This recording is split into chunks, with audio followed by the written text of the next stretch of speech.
In this tutorial, we're going to be exploring more efficient ways for us to resize, resample, and even crop our images. Now, if you wanted to crop this image in the manual way, we might first go to the image size dialog box and change it to the dimensions that we thought that we wanted. And so I've made it just 500 pixels tall.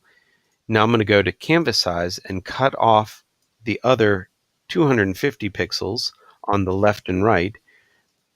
And what I've resulted in is a square image. But you'll see that I've cut off part of the cat over here. So this is not a very good crop. So the reason that I don't like using the manual method of just image size and canvas size for cropping images is that it's not accurate and you really want a lot more flexibility. And the crop tool gives you exactly that. I'm going to revert, so I go back to my original image, and let's go to the crop tool on the left. Now, there is more than one crop tool. There's actually a perspective crop tool as well, and that's something to explore at a much later time. Now, with the crop tool, there's a couple different methods. There's a ratio method, and there's a width and height and resolution method. The ratio allows us to pick ratios such as square, or 4:5, or 16:9, such as video. The height, width, and resolution allows us to choose things such as 4:5 inches at a particular pixels per inch, or we can even change that to so it is swapping the height and width here, which is kind of nice. This means it'll be 5:4 inches at 300 pixels per inch. Now, the first task that we have in using this is to make just a regular square image. So I'm going to go up to square using a ratio, and now I can crop this in just a little bit and then move the crop so that I get a better image on my cats here. Now, one thing to be aware of is that we can also change some other things here. If we want to change the opacity, we can see what it would look like if we took our opacity all the way to 100%, and it won't show us any bit outside of the image, or we can also go anywhere in between.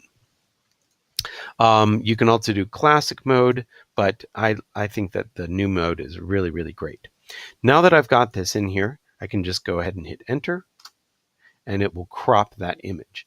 I'm ready to save this as an image, but before I do, let's go to the image size and just see what the size that we made. Now, the problem with using the ratio is that you get the nice square image, but you don't necessarily have the pixel dimensions the way that you wanted. And if I knew that I wanted 800 pixels by 800 pixels or 300 by 300, this might not be the best method. I'm not going to make any changes though, and I'm going to go ahead and save this as our first image. And this goes into the 04 cropping images, and it's going to be 2 cats, square, and I want to save that as a copy. This way, I now have the ability to revert. If you don't save it as a copy, then you'll have to close the file and open up the original again. Now, the next thing that I want to do is change this to a width and height size. So it's 7:5 inches at 150 pixels per inch. So I can go to any of these down here, it doesn't really matter, or I can go right down to the one that's second, and it actually has whatever the last number was. So I know that I want 7 inches by 5 inches at 150. Now, be very much aware of the numbers that you're putting in here, because if you're accidentally in something like pixel dimensions, you could accidentally put in 7 pixels. And that would be kind of weird. So I want to just make sure that I'm just putting a 7, and it should default, 7 IN, so it's at 7 inches.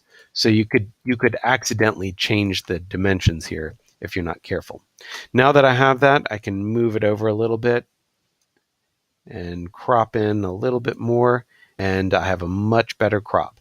Now, if you're concerned about these lines here, these lines have to do with different grids that you can use, rule of thirds, triangles, golden ratios, golden spiral, and it's just really nice when you're trying to make sure that you get a nice composition.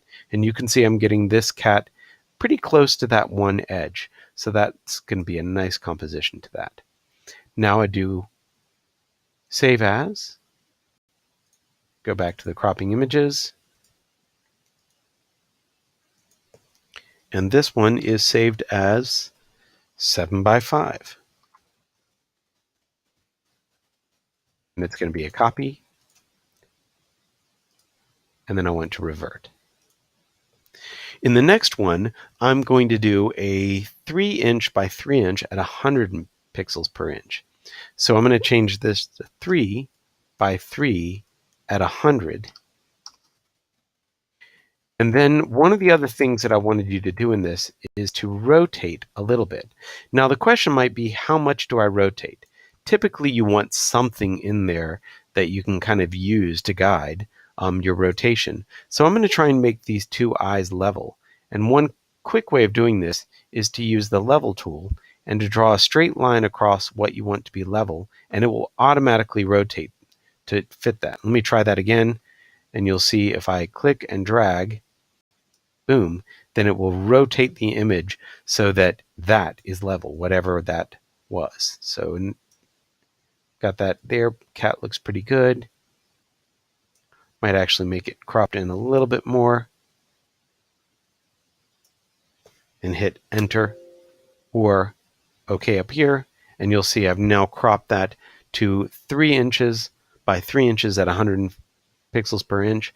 So if we look at our image size, we should have 300 by 300 pixels. And that's it.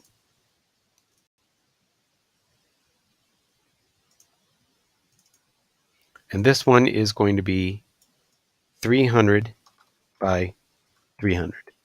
Actually, 3 by 3. Sorry. And I guess that's the last image that I have in this particular one. Now, there is one more thing that you have to do in the next assignment.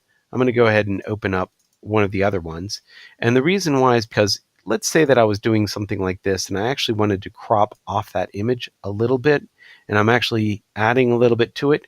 With Content Aware, I can actually fix some of that missing part of the image automatically. It's really cool. And so that's what you have in the next assignment. Thanks.